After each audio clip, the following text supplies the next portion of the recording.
Donc, bonjour à toutes et à tous et bienvenue au nom de la Cité de la Santé, à l'auditorium de la Cité des Sciences et de l'Industrie, pour cette journée d'information dédiée au SOPK, le syndrome des ovaires polykystiques, et à d'autres pathologies gynécologiques, organisée en partenariat avec l'asso SOPK.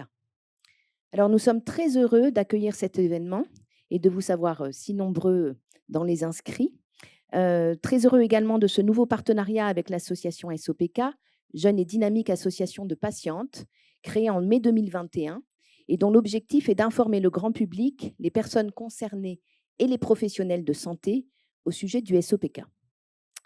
Alors, à la Cité de la Santé également, nous pensons important que ce sujet du SOPK soit abordé, car encore trop méconnu et peu pris en compte, alors qu'une femme sur 7 est concernée par cette pathologie, qui est la première cause d'infertilité féminine par anovulation.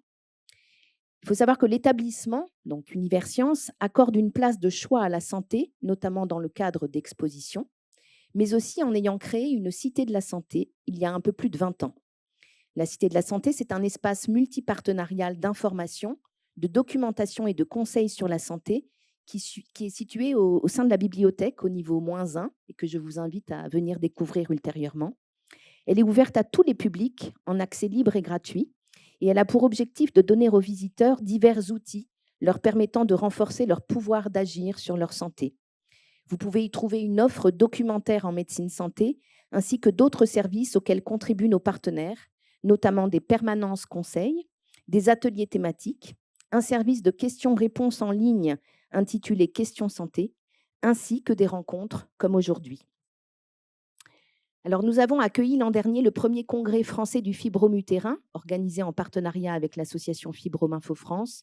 Et nous sommes très heureux de pouvoir vous proposer aujourd'hui, en plus de cette conférence matinale sur le SOPK et des ateliers de l'après-midi qui seront dédiés à comment mieux vivre avec cette pathologie, des stands d'information qui seront tenus dans le hall de la Cité des Sciences sur les autres pathologies gynécologiques, elles aussi encore mal connues, telles que l'endométriose, le fibromutérin ou le TDPM, donc les troubles dysphoriques prémenstruels. Nous espérons ainsi contribuer à informer et sensibiliser l'ensemble des acteurs de la santé, lever les tabous et faire avancer la santé des femmes. Donc, je remercie vivement l'asso SOPK pour l'organisation de cette journée, ainsi que toutes les structures partenaires qui participent, les équipes de la Cité de la Santé et de l'auditorium sans qui cette journée n'aurait pu se tenir. Le programme de cette journée étant très dense, je passe désormais la parole sans plus attendre à Caroline Bernard, présidente de l'asso SOPK, que je remercie également vivement, puis à Anne-Claire Boux, adjointe à la maire de Paris en charge de la santé publique, des relations avec la PHP, de la santé environnementale, de la lutte contre les pollutions et la réduction des risques, que je remercie également vivement pour sa présence. Je vous souhaite à toutes et à tous une excellente journée et de riches échanges. Merci beaucoup. Donc, bonjour à tous. Nous sommes ravis de vous accueillir pour la seconde édition du Forum du SOPK et de la santé féminine, dans ce cadre incroyable qu'est la Cité de la Santé au sein de la Cité des Sciences, qui est un lieu mondialement connu. Je suis Caroline Bernard, présidente de l'association ASSO SOPK. Il n'est pas ouvert, pardon. Et je suis Angélique Paulin, vice-présidente et trésorière de l'association. Pour rappel, comme l'a dit Maya, l'association elle est née en mai 2021. De la volonté de deux patientes en fait de pouvoir accompagner les patientes dans leur recherche d'informations, dans leur parcours de santé, dans leur prise en charge, et aussi de créer une communauté de soutien, puisqu'on a constaté que c'était hyper important de pouvoir échanger entre nous sur cette pathologie. Mai 2021, finalement, c'est très récent, ça fait un peu plus de 3 ans. Et on est fiers de mettre en place un événement de cette envergure.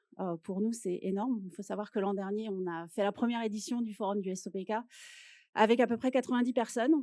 Aujourd'hui, on en attend 300. Donc, ça ne se voit pas encore là tout de suite, mais il y a bien 300 personnes qui se sont inscrites. Donc, pour nous, c'est vraiment un événement unique en France.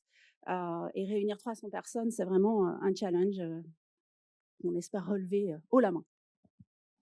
Donc, on a toujours beaucoup d'imagination au sein de l'association et beaucoup de projets en tête. Et du coup, ce forum, c'est un peu notre bébé qu'on a mis en place l'année dernière. Donc, c'est une grosse fierté pour nous. Le SOPK, c'est pas une pathologie qui est reconnue et pourtant elle touche une femme sur 7 et ça complique le quotidien d'environ 2 millions de personnes et de femmes en âge de procréer en France. Donc il n'y a aucune raison de se taire et on est tous là pour en parler. Donc, et pour faire connaître et reconnaître la pathologie. Et plus on en parlera, plus on évitera les errances médicales, la désinformation et tout ça, c'est notre combat d'aujourd'hui. Alors, on veut quand même rappeler que cette journée est possible grâce à Universcience. Merci encore de nous accueillir dans cet endroit formidable, au laboratoire Merck et également au laboratoire Gédéon Richter et à Sova, que vous pourrez retrouver dans la journée. Évidemment, on remercie aussi d'ores et déjà tous les intervenants de la journée qui ont accepté de nous accompagner une fois de plus bénévolement, je tiens à le dire, et qui nous accompagnent toujours dans tous nos projets de plus en plus fous et de plus en plus importants. Et puis une pensée aussi pour nos bénévoles que vous avez pu déjà croiser, que vous allez croiser tout au long de la journée, puisque c'est une grosse organisation pour nous et tout le monde vient de toute la France en fait. Donc n'hésitez pas, on a tous un t-shirt violet. Si vous avez des questions, si vous êtes perdus parce que le lieu est très grand, n'hésitez pas à les consulter. Donc je pense qu'on peut applaudir nos bénévoles, nos intervenants et la cité qui nous accueille aujourd'hui. Donc, on ne revient pas sur le programme. Vous avez normalement dans le tote bag le programme, toutes les infos pour la journée, conférences, ateliers, tout ça. Il est donc important aussi de rappeler que les membres de l'association, nous sommes tous bénévoles et que nous vivons grâce aux subventions et aux dons. Donc, n'hésitez pas à vous rapprocher de nous au niveau du stand si vous voulez faire un don aujourd'hui ou sur notre site internet. Il y a la possibilité également. Donc, voilà, n'hésitez pas à venir sur le stand où on pourra vous aider. Et si vous voulez nous aider, c'est l'occasion. Voilà pour le contexte associatif. Je crois qu'on a fait le tour. On va pouvoir lancer cette belle journée, mais avant, on aimerait laisser la parole à Anne-Claire Boux, qui est donc adjointe au maire de Paris en charge de la santé et de plein d'autres choses, j'ai compris, mais je ne redirai pas tout. En tout cas, on vous remercie d'être là, parce que c'est très important pour nous d'avoir des élus qui sont concernés par la santé féminine et qui nous soutiennent. Donc, nous vous souhaitons à tous une très bonne journée et on vous laisse la parole, Madame Boux. Merci encore. Pardon. Bonjour à toutes et à tous. Merci beaucoup, surtout à toutes, aujourd'hui. Tout d'abord, je tiens à saluer toute l'association SOPK et bien sûr sa présidente Caroline Bernard et sa vice-présidente Angélique Paulin. Vraiment, je pense qu'encore une fois, on peut applaudir les bénévoles, franchement. Remercier aussi la Cité de la Science de nous accueillir, et notamment Maya Piquion, pardon, j'ai écorché votre nom. Moi, je suis très contente d'être là aujourd'hui en tant qu'adjointe à la santé, parce que forcément, c'est des sujets qui me tiennent à cœur en tant qu'adjointe, mais aussi en tant que femme. Pour ma part, je connais aussi les problèmes pour ma part, je suis déjà à ma 2e fausse couche, si ça peut permettre de partager tous ces enjeux de santé. Donc, je suis aussi un peu émue quand je vous le dis, parce qu'on ne le dit pas souvent aussi. Mais c'est vrai que c'est toujours difficile, ces parcours de la maternité. Et donc, c'est vrai que pour moi, en tant qu'adjointe à la santé, pouvoir vous accompagner le mieux possible, aider à faire connaître, parce que c'est le point important, ça a été dit. Pardon, excusez-moi, 70% des femmes qui ne savent pas qu'elles sont concernées par le SOPK, c'est beaucoup trop. Et donc, nous, en tant que ville de Paris, on n'a pas de compétences la compétence santé, c'est l'État. La recherche, le monde scientifique, c'est pas la ville de Paris. Mais par contre, ce qu'on peut faire avec vous, avec l'association, c'est faire connaître.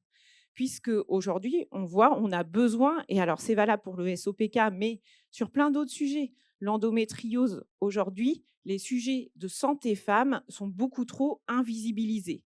Et c'est vraiment ce sur quoi on travaille à la ville de Paris pour pouvoir, et c'est pour ça que c'était important d'être là aujourd'hui avec vous, c'est de pouvoir faire collectif, ensemble, faire porter la voix des femmes qui sont concernées, mais c'est aussi pas que la voix des femmes, parce que par ricochet, c'est aussi les hommes qui sont concernés. Il faut aussi les embarquer dans ces enjeux de santé. On ne peut pas porter cette charge, entre guillemets, toute seule. Alors, je dis hommes, femmes, voilà, en fonction aussi, couple, qui peuvent être hétéros, pas hétéros, femmes qui ont envie d'avoir des enfants seules. Enfin, voilà, il n'y a pas de, moi, je ne mets pas de normes, mais en tout cas, il faut que aussi, quand même, les hommes se sentent concernés. Donc, cet enjeu de faire connaître, d'accompagner. Accompagner parce qu'on sait que ben, parfois, quand je vais dire le mot un peu, quand on galère, on peut avoir aussi, en termes de santé mentale, c'est pas toujours simple. Donc ça aussi, c'est un point important de pouvoir être mieux accompagné.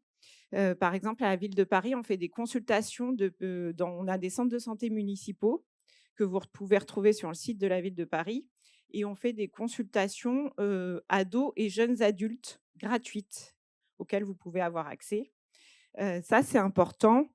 Et ben, pour finir, quand on dit porter ensemble la voix, c'est parce qu'il faut faire bouger le monde médical et le monde scientifique, à la fois pour les diagnostics, à la fois pour les traitements, de pouvoir faire en sorte que ce ne soit pas toujours sur les mêmes sujets que toute la recherche se concentre, mais aussi qu'il y ait plus de recherche sur ces sujets de santé femmes. Et peut-être un dernier mot, peut-être un peu plus politique, mais moi j'ai été assez interloquée quand on nous a présenté le plan contre la fertilité au mois de janvier dans la conférence d'Emmanuel Macron. Et en fait, la politique de la ville de Paris, c'est tout l'inverse. Parce que, en fait, réduire l'infertilité à des consultations, je crois que c'était quoi le plan? Des consultations à 25 ans. Enfin, je pense que c'est pas du tout, ça règle pas du tout. Et en plus, c'était, je trouve, avec beaucoup d'injonctions, d'une forme de politique nataliste. Enfin, moi, le scientifique, le professeur qui a fait le rapport pour Emmanuel Macron, je l'ai rencontré. Et il était vraiment dans une logique d'injonction de politique nataliste. Donc, ça m'a vraiment choquée. Donc, en fait, nous, on est plus dans une logique de prendre en compte la santé environnementale. On a un plan de santé environnementale à la ville de Paris, on va le renouveler et donc de rentrer aussi parce qu'on sait, aujourd'hui, on sait très bien sur les polluants éternels, les PFAS, les perturbateurs endocriniens, on sait que tout ça, ça a aussi un impact sur notre santé, l'alimentation. Donc, comment on donne accès à une alimentation bio, comment on permet de lutter contre la pollution. C'est pour ça que mon titre, il est un peu à rallonge. Voilà. Mais c'est par la santé environnementale aussi qu'on veut combattre les problèmes d'infertilité et surtout, voilà, jamais d'injonction, toujours chacun libre de son propre choix et dans l'accompagnement. Voilà un peu la philosophie de la ville de Paris. Merci.